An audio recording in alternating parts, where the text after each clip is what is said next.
مسلم personal لا board کی ریاستی شاخ نے سیکریٹریٹ کی تعمیر نو کے لیے انہدامی کارروائی کے دوران 2 مساجد کی شہادت کو مسلمان کے ساتھ کھلا ظلم، قانون و دستور کی پامالی اور جمہوریت کا قتل قرار دیا۔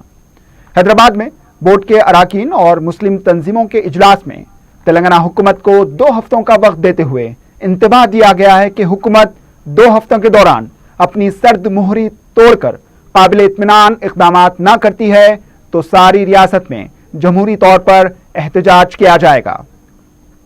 مسلم پرسنل لا بورڈ نے واضح کر دیا ہے کہ مسجد کی جگہ تبدیل کرنے کا حق نہ تو وقف کرنے والے کو ہے اور نہ تو وقف بورڈ کو اور نہ ہی حکومت کو مسجد کی جگہ تبدیل کرنے کا حق ہے۔ بورڈ نے حکومت سے یہ بھی مطالبہ کیا ہے کہ دونوں مساجد مسجد ہاشمی اور مسجد دفاتر معتمدی کی جگہ پر مساجد کی تعمیر کا اعلان کرے تاکہ مسلمان خود اپنے خرچ سے مساجد کی تعمیر کریں۔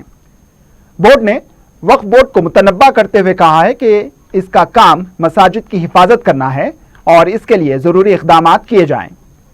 اجلاس کی صدارت جسٹس شاہ محمود محمد قادری نے کی۔ بورڈ نے سیکرٹری مولانا خالد سیف اللہ رحمانی کی نگرانی میں مولانا رحیم الدین انصاری نے کارروائی چلائی۔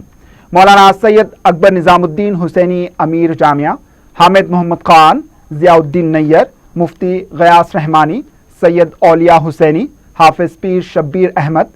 احمد بن عبداللہ بلالہ، مولانا جعفر پاشا، مولانا سید مسعود حسین مجتہدی، ڈاکٹر مشتاق علی، ڈاکٹر متین قادری، مولانا شفیق عالم خان، مولانا اکرم پاشا، مولانا تقی رضا عابدی، مفتی عمر عابدین قاسمی، مفتی زبیر قاسمی، اظہر الدین منیر الدین مختار، ڈاکٹر اسما زہرا، ڈاکٹر جمیل النساء، ڈاکٹر تہنیت اطہر، مولانا سید ظفر جمیل نے شرکت کی۔ مفتی صادق محی الدین نے دعا کی۔